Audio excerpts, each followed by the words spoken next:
Hello there, how are you today? Thank God it's another Friday. Thank God for the weekend. I hope you have good plans for yourself. You have somewhere you're going to, a wedding, a funeral, a party, or you're staying just indoors or visiting someone. Just put yourself first.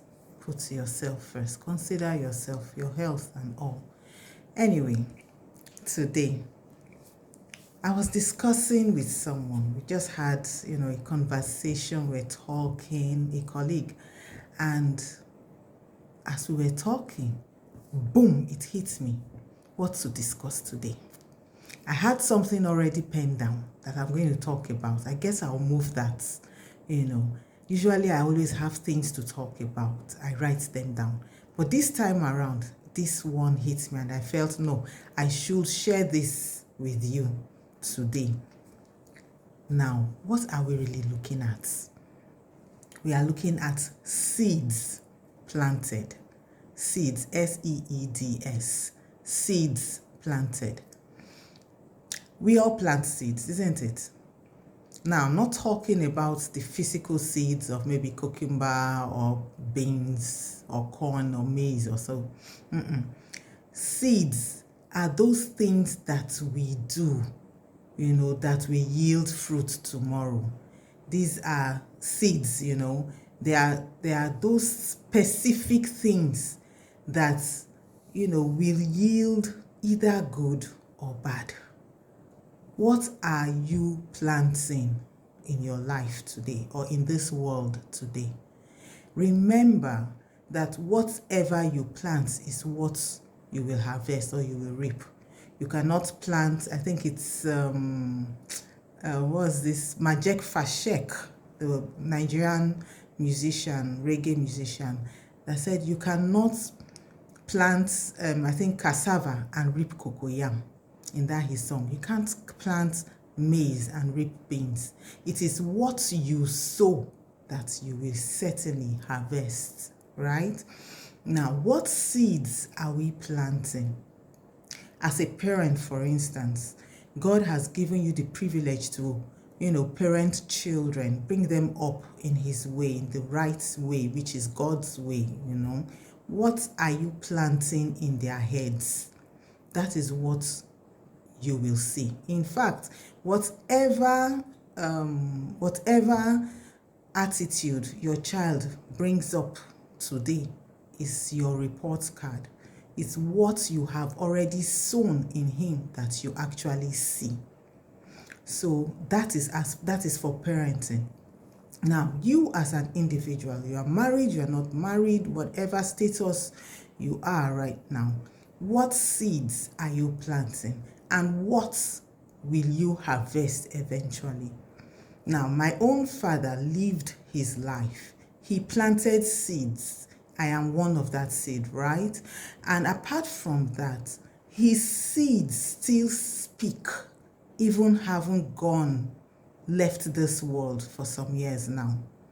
So whatever thing that you do, eventually either comes to you or your children or someone that is related to you. Somehow it just comes. Now, if, for instance, seeds that were sown by one's father, they may open doors. They may actually shut doors. Yes, they may shut doors because of the kind of thing he may have done in life before, and no one wants to even hear the name or his name. Now, you are opportuned to be alive today. What are you planting for your generations even after you to reap eventually? What are those things? Now, I love the Bible, relating present things, to the Bible. Everything is in the Word of God. It's just the truth. Now, I was studying the book of 2 Samuel, and in chapter 9 of 2 Samuel, David, by this time, had ascended the throne, was accepted by the Israelites. Now, one of those days, he then remembered the son, he remembered Saul. Now, Saul had a son called Jonathan, who was David's bestie, his best friend. They were very close. Now, David, by this time, Saul had died. His sons, Jonathan and others, had died as well. And David asked a question. Isn't there anyone in Saul's family that is alive? One whom I can show kindness to, because of who Saul was first as a king, and precisely his son Jonathan, who Jonathan was. He asked, is there no one from Jonathan's family that is alive? And then they told him that Jonathan actually had a son, and while they were fleeing during the war, his nurse carried him, but fell. The child fell and broke his limbs, or fractured his limbs, and his lame, and he was lame. So he had grown to become a young man. David was very pleased that at least, thank God, there's someone from Jonathan's loins. And he asked them, his servants, to bring the boy child. By this time, he's now a grown-up, okay? His name was Mephibosheth. And David was so happy. Mephibosheth didn't believe that he could even come before the king, the king of Israel at that time. Because I'm sure he just felt he was a pauper. He was a servant as well, because his grandfather, a former king, his dad, a prince, was gone. They had lost almost everything. He was somewhere with his nurse. Thank God for the nurse that God chose to take care of him and all of that. They brought him before David. David was very excited. And he said that henceforth, that young man, Mephibosheth, will be eating at his table, the king's table. And not just eating at the king's table, all the lands, the property, everything that belonged to his grandfather Saul, and even his father Jonathan, should now, including servants, you see that, including servants, maid servants, they should now all belong to Mephibosheth. Mephibosheth became a wealthy young man. Why? Did he do any particular thing? Was there any special thing about Mephibosheth? There was, because he came from a lineage of good people who sowed good seeds. His father, Jonathan, had sown great seeds in David, and David decided to pay back to Jonathan's seed. Oh my goodness. What seeds are we planting? You are probably in an office today, in a good position today. Are you assisting those who you can assist?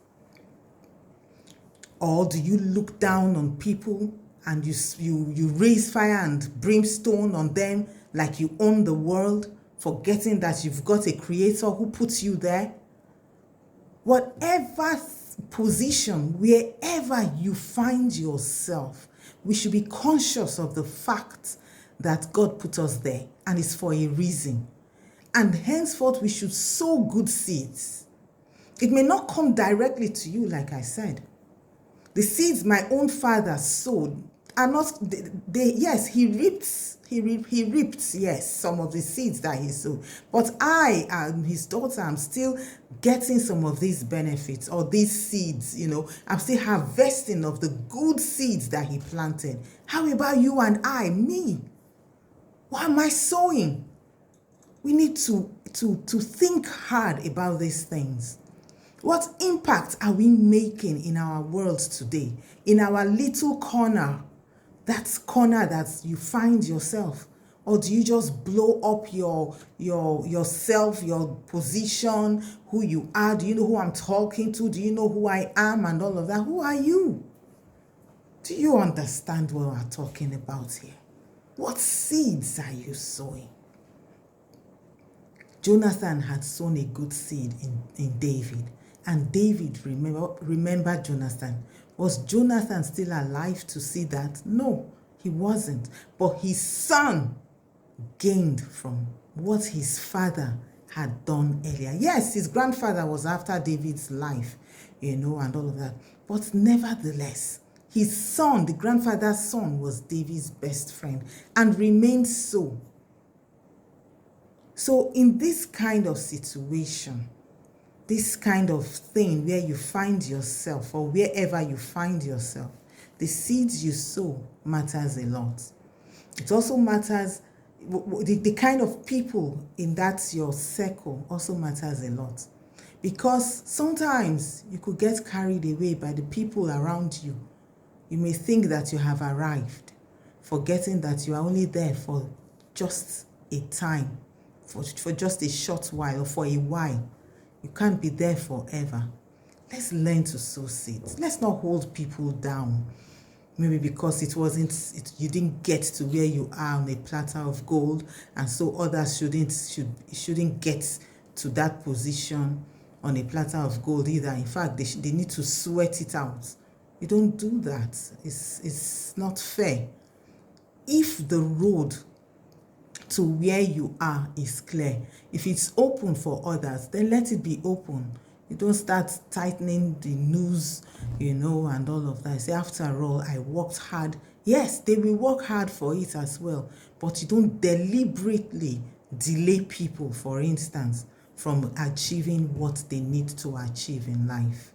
Let us plant seeds. Let's not forget that we have got generations. We've got nations. If you are married and you have children, those your children are nations. They are going to reap what you have sown. When you are no more there, even when you are alive, they will still reap what you have sown. What about your spouse? What about your brother, your sibling, your sister, or something like that? The name is very important. You need to uphold that name by planting good seeds. So I'll leave you today. I'll see you again next week, Friday. My name is Onome Odokoma. I am the extraordinary woman of impact. God bless you. Bye for now.